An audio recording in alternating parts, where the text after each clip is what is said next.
Marketer of the day, number 463. Plan with purpose. Build an amazing lifestyle for you and your family without sacrificing time, money, or fulfillment with Tom Sylvester.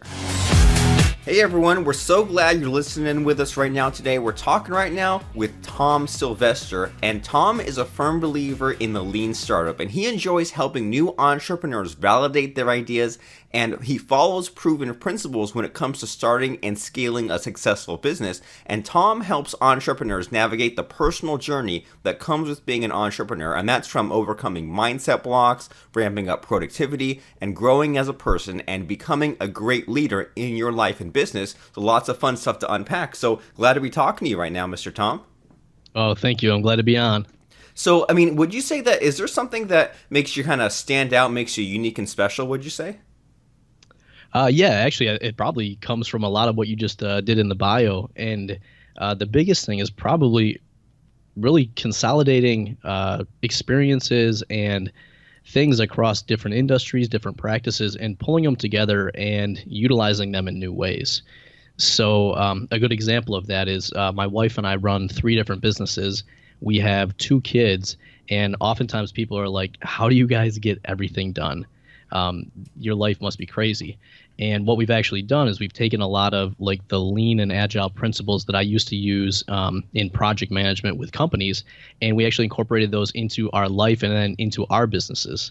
So we've been able to kind of take things that worked in one context and apply it to another and have it really work out very well. And that's super interesting. So, what does that mean exactly when you talk about the lean startup? Like, I've heard people throw that term around, and I've heard people kind of explain it, but not very well. So, when you're saying that you learn these principles, like of being a lean startup, and you use it in your business, and now you're using it in other areas like your family, what does a lean startup mean exactly?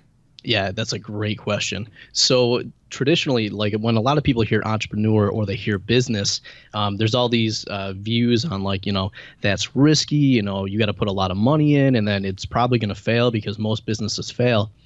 And ultimately, where a lot of that came from is because people go about building businesses backwards.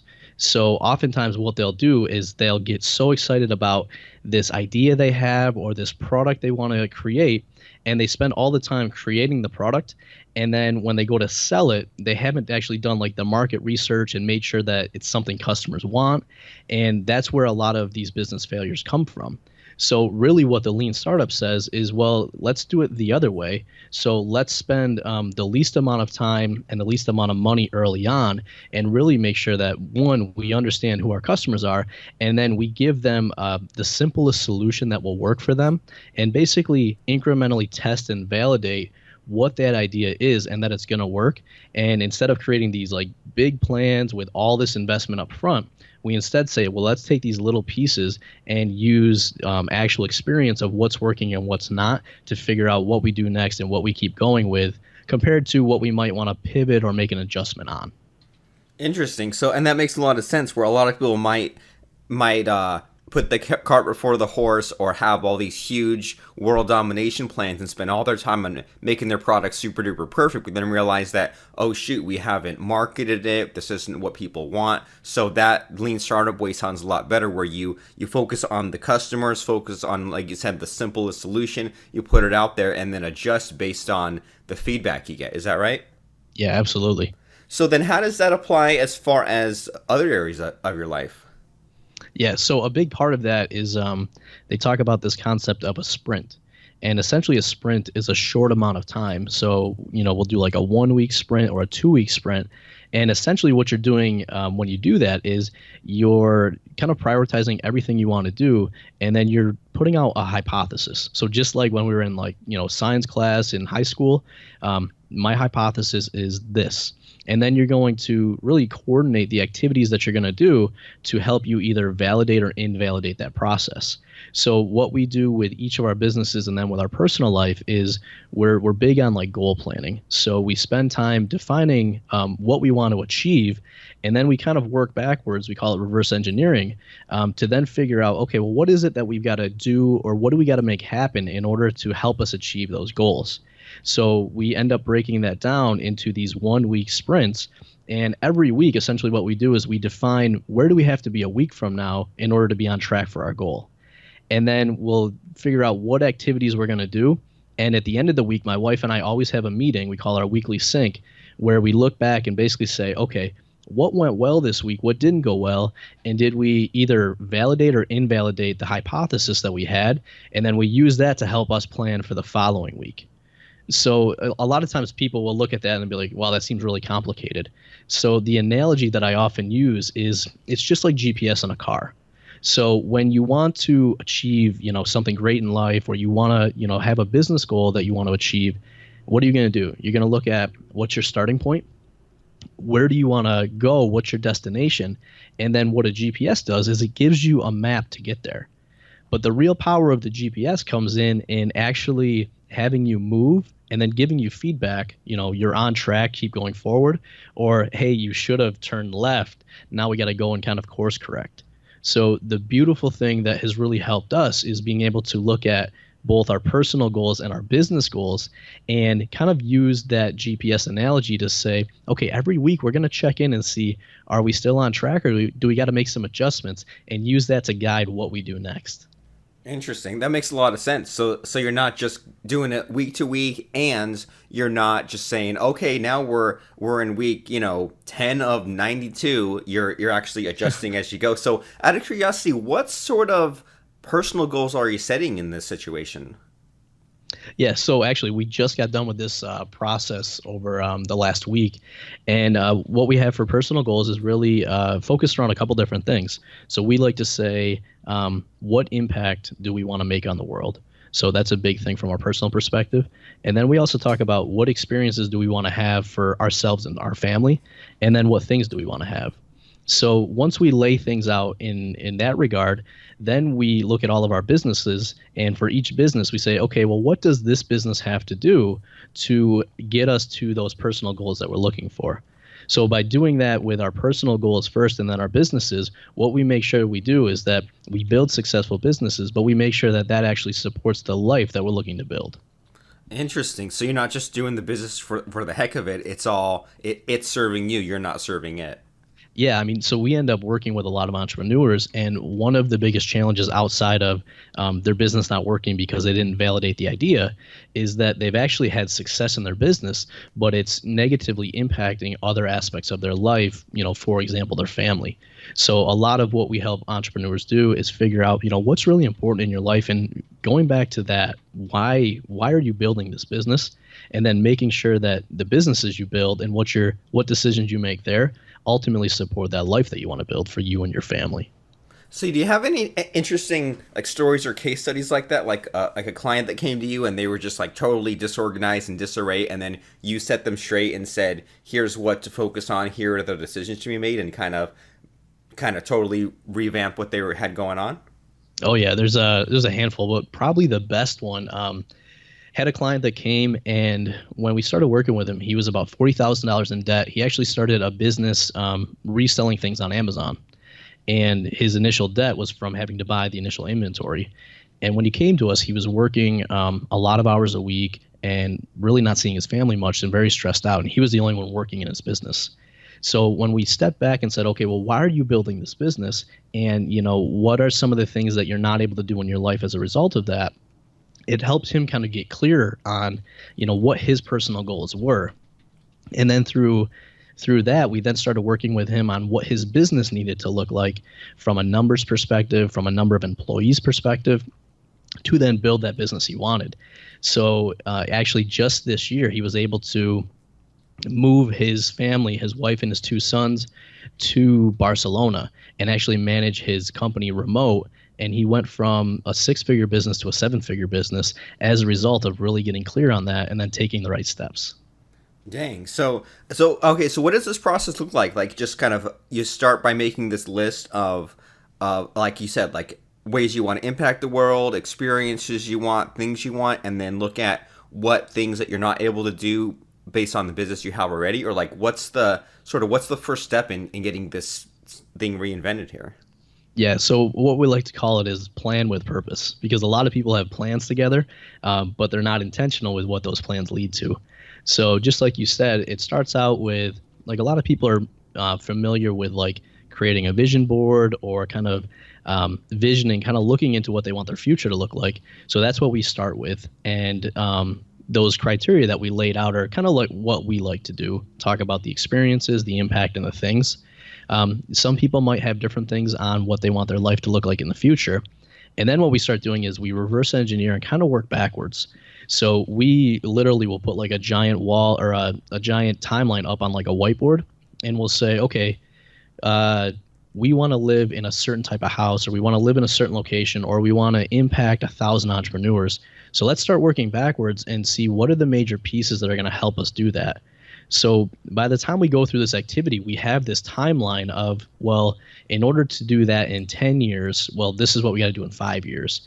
And let's say we want to buy a new house, but we've got some other stuff going on, so the house will be 3 years. So it allows us to kind of take that big picture look of what we want the future to look like, and then really focus in on the next 90 days and what the first steps are that we got to take to get us to where we want to be. And so it takes a little bit of time, and it probably sounds a little bit complicated as I go through it. But what a lot of people that we take through this process find out is that even though it's some work, they have more clarity than they've ever had in their life before. Because so many of us are just kind of on this like, day-to-day grind, kind of going through life, but not really thinking about what do I want things to look like in 10 years. And once they go through this process, it's like, wow, I am now so clear on what I want things to look like, and then what I've got to start doing now to make that happen. Yeah, that sounds like that would totally change people's perspectives, whereas before maybe they were always just on the treadmill, so to speak, doing things day to day. But now if they realize, okay, this is like this whole time I've been treading water, now here's the goal, here's what I'm building for, maybe they can begin to get excited and then get that speed built up in those first 90 days. And then I also imagine that maybe a few months later down the road, they can then compare the progress they've made to that original plan that they've set in, maybe not set in stone, but at least written down before. And I imagine that having at least this written plan on paper, even if things change a little bit, at least by having that written down, then you can then later on compare if the actions you take and line up to what the goal already was, which it sounds like you guys do by doing these weekly meetings to kind of course correct. Yeah, I was gonna say that's spot on. So I'll give a great example of who this would really help. So there's a lot of people that let's say they decide they want to start like an online business, and they say, oh, well, I'm gonna be a blogger. So they go out and they start creating blog posts. They do a bunch of content. They're trying to share, and they're just not making progress in their business. And if you look at it, they define themselves as a blogger, and then they really didn't have any way to gauge on whether they were actually building a business or gaining traction in that. So a big thing that we do with this goal planning is also help them set the right metrics to look at. And so exactly to your point, let's say, for example, instead of just saying, I'm going to create a bunch of content and then hope I make money, you kind of work backwards and say, well, my target for the next 90 days is I want to make $5,000 in my business. Okay, well, so let's start working backwards. How do you make money in your business? What are your products or services? Okay, well, I've got this product that's $50 and this one that's $100. Okay, well, how many of those do you have to sell in order to achieve that? Okay, so then let's keep working backwards. And how do you sell those products? Well, I sell it from my blog. Okay, well, how many people have to come to your website to buy one of them? So we keep kind of working them backwards so that every single week they can get to the point where they say, okay, I know if I get 100 people to my website that one of them is going to buy. So now I can figure out how many products do I have to sell, and then how many people I have to get to my website to make that happen. And by really going through that, what it allows them to do in that weekly meeting is take a look and say, did I hit the mark or not? And if I didn't hit the mark, what do I got to change next week to give me a better shot at doing that? Interesting. So basically, you start off with this big, huge problem, which is I need to make X number of dollars in Y number of days, and then you backtrack as far as I guess like the cause and effect, the domino effect, and you say, well, let me backtrack back into some actionable steps, some things I can control, some things that I can do consistently, and some things that I can measure, and that way I can know what I need to do, as opposed to just doing some random stuff and crossing my fingers and hope that it works. So if we say, all right, now I've backtracked to that thing I can't control, which is how many people I get to my site, then when you take that action, instead of just like a lot of people do, where if they say, great, it worked, not really sure how to repeat it, or they say, well, I took that action, it didn't work, now you can compare that number. And so it sounds like that's what it all comes down to, is like the difference between some of these plans, these goals that work out and those that don't, is maybe choosing these correct metrics, so that way we're doing the right thing and we can compare if we're on the right track or not.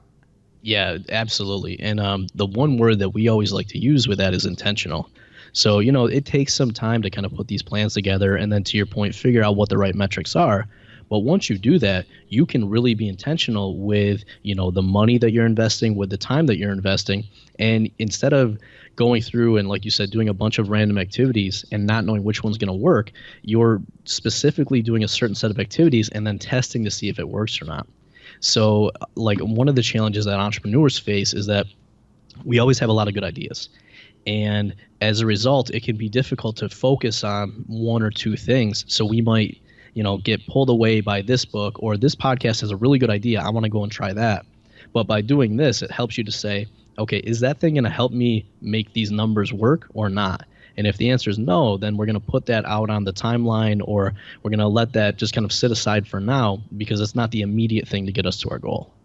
Right. So it solves that bright, shiny object syndrome. Absolutely. And then Yep. when you're making this sort of plans, I mean, how detailed are we supposed to make these? Because I imagine if they're not detailed enough, we're not really sure what we're supposed to do. And if we're too detailed, maybe we'll get, I don't know, like too deep into it. So like, do you say when you plan these things out, like you want to fit it on a page or 10 bullet points, or how do you avoid either planning too much or not planning enough? Yeah, that's a great question. So we always like the one-page rule. If it can fit on one page, it's probably good. The key thing that we look at is how soon how soon are you going to do something? So we end up having different meetings for different time frames. So a lot of people will plan like once a year. And when you plan once a year, the goals that you put out there are likely going to be bigger. But then we also like to plan every 90 days or every quarter. And those goals are a little bit smaller than your annual ones. And then we'll also kind of do a check-in once a month to see, are we on track for the 90-day goals? And if not, what do we got to shift? And then, like I said, we meet every week to kind of reflect on the previous week, see what we got to change, and then plan for the next week. And then we finally meet every day and just kind of plan out that day. So for some people, that might sound like a lot of meetings, but what it actually does is, like, our daily meeting is like 10 or 15 minutes. And that allows us to be very intentional and plan that day out. And then the weekly meeting is like an hour, but that allows us to really make sure that we're reflecting and learning on what's actually happened, and then make those adjustments along the way. So the things that you're going to do like today should be broken down into tasks that you can get done in a couple of hours. The things that you're broken down for this week, you want to make sure that they're small enough to actually get done that week, and then so on. So if you're looking out, let's say, for a 2-year goal, you probably have some bullet points, but not much beyond that, because you're going to fill that out and elaborate on it as it gets closer to you actually doing it.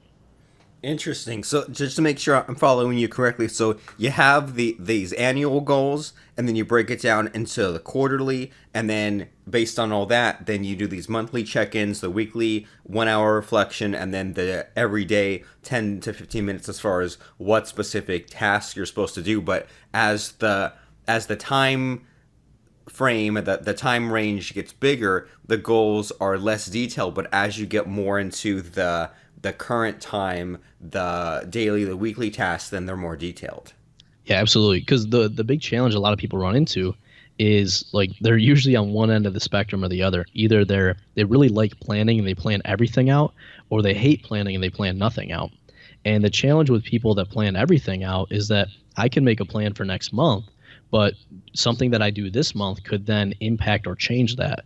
So if I plan too far out or too detailed, what it's going to force me to do is then have to redo that plan over and over again. So what we like to tell people is that, your long-term plan is kind of like your North Star. It's going to guide you. But then your short-term plan is just making sure that you're in the right direction. So that way you're still making sure you're going in the right way, but you're not having to redo your plan over and over again. You're just having to continue to break down the bigger things and the smaller things as you get closer to doing them. And is there a secret to setting goals of the right size, especially for those quarterly plans? Is it a matter of having another set of eyes or a coach, or is it a matter of trial and error and knowing yourself? Or like, how do you set these goals that are big enough that it'll push you, but they're not so big that you won't make progress? Yeah, so there's two key things that we like to do here. The first one is going back to your personal goals and saying, well, what do you want your personal goals to look like? And then making sure that the business goals support that. That usually helps kind of keep them in line. The second thing is really looking at, do you feel comfortable like you can achieve that goal? And what I like to do is keep asking people that question until they start to pause. Because that point where they pause means they can probably achieve it. It's going to be a little bit challenging. And what we found is that that's the point where people are inspired and motivated. And when they actually achieve it, or even if they only get 80% or 90% there, it was motivating enough that they really feel accomplished when they were able to make that progress. Okay, so do you have any examples of that, of like setting something that's so important that even if we hit 80%, we're still happy? Yeah. So, for example, let's say you wanted to, we'll go back to your personal life. Let's say you wanted to buy a house and you said, well, based on everything going on, we think we'll buy it in 2 years.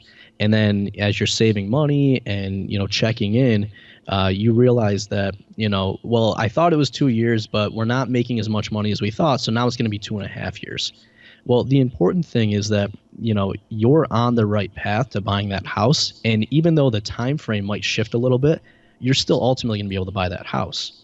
Now, what you don't want to have happen is that you set the plan to buy the house, but then all your actions are actually going in a different direction so that you're not on the path to buy the house anymore. You're on the path for something else. Okay, that makes a lot of sense. And as you're explaining that, I kind of my imagination was going back to that GPS kind of thing. Like if you punch the thing in your GPS, and if as long as you're on the right track, you're closer than you were before. And maybe if you lose signal or you lose the batteries in your GPS when you're almost there, at least you're almost there, but you're not just kind of sitting in the same place and nothing's happening. At least you know if it's working or not. Yeah, that's a great way to look at it. And the other thing that we like to tell people is so many people focus on whether they achieved the goal or whether they didn't. So they end up focusing on, well, I only achieved 90%. Let's say you want to make $10,000 a month. Well, you only got to the point where you're making $9,000 a month. So many people will focus on the $1,000 they're not making instead of the $9,000 they were able to make. And they end up, being self-defeated where it's like, well, if you just add another month onto there, now you're probably going to be at $11,000 a month, right? So a lot of people focus on the small thing and get demotivated instead of focusing on the progress they made. And that's one of the reasons that we're not a big fan of saying, set the giant goals, and then if you miss, you're still, doing really well. What we find with a lot of people is that momentum is what keeps us going towards our goals. So we want to find that right point where we've got momentum and it's challenging, but it's not so challenging that we're going to give up before we actually achieve it. Interesting. So it's like if you set that goal and you didn't quite hit it, well then number one, don't consider it a failure, and also number two, don't say, all right, well now I'm gonna take a break. It's the momentum that you need to hit it next time. Yeah, absolutely.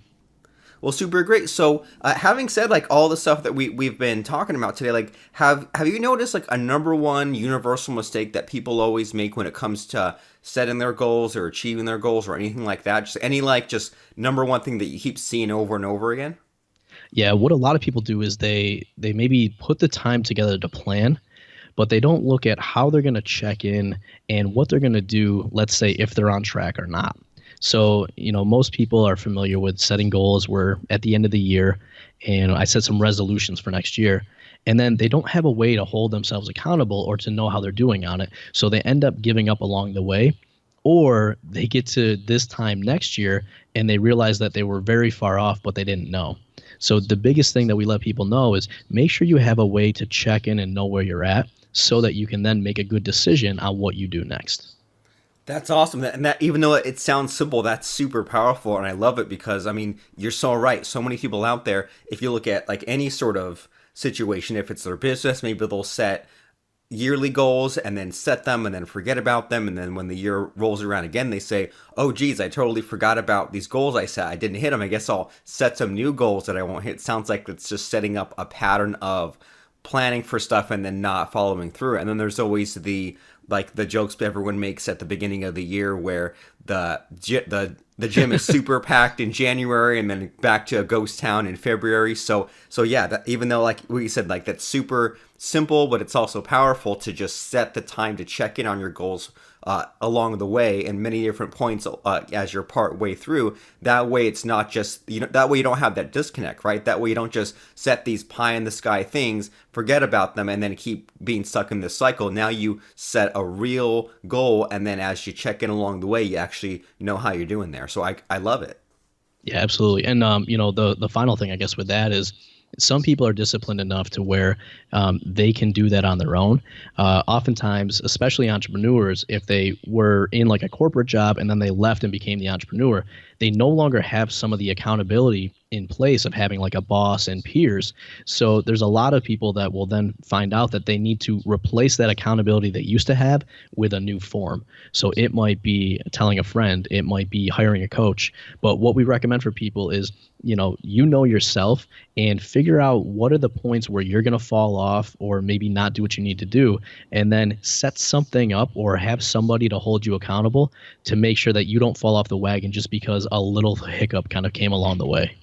Have a better system. I love it. So when people are listening to our talk right now, and they might want to be hearing about, they say, geez, this Tom guy, he's got it all figured out. He has all the answers. I want to go and check out his websites and buy every single thing he's got. Where can people go ahead and do that? Yeah, absolutely. So we've got a bunch of stuff going on, but you can find really everything that my wife and I do at tomandariana.com. All right. So Tom and Ariana, just like the singer, right? Correct. Yep. And actually, so a lot of the stuff we talked about on here, we have a free course that will take people through, the goal planning and all of that, because we found that to be really the foundational piece of success in general. Okay, and so when people go to tomandariana.com, you can easily find that free course right there on the page? Yep, it should be right on there. And if they want to go directly to it, it's just tomandariana.com/PWP. All right, great. And what does PWP stand for? Plan with purpose. Super great. So if you guys listening, if you want to plan with purpose, if you feel like sometimes the goal setting or the productivity kind of comes and goes, well, you need to have a better structure in place, because willpower is only going to get you so far, and there might be some times in your business when it's working, sometimes when it's not. So if you need to have that consistency in both your business and your life, you need to have a better plan. So you owe it to yourself to go right now to tomandariana.com/PWP so that you can plan with purpose. That's TOMANDARIANA.com/PWP, tomandariana.com/PWP, and we'll see you there once again to get that free goal setting course and just to get a better handle on your personal life and your business, so that way you can stop setting these goals that don't mean anything. You can set these goals that get you to where you want to go, and even if you don't hit it exactly, at least you can look back at the data and say, okay, well, I set this goal, and was it too big or too small, or was it the right or the wrong thing? But at least you can see how you were doing on that, and that makes a lot more sense to me as opposed to just kind of stabbing in the dark. So go there right now. Go to tomandariana.com/PWP to claim that goal setting course, and you'll be glad you did. Any final things to say here as we wind things down here, Tom? No, just thank you for having me on. And like you said, if there's any questions, because I know sometimes this can be overwhelming, you guys can reach out to me too, and we can go through and answer anything you have. And is there an easy way to do that, like a contact form on that website? Yeah, if you go to the website, you should be able to find it. All the answers you need are right there on the website, tomandariana.com, and we'll see you there. And thanks so much, Tom. All right, thank you. Check out the latest episodes of our podcast on the web at marketeroftheday.com, and subscribe to us on iTunes at marketeroftheday.com/iTunes, or search the phrase Robert Plank in your iTunes app to find us there.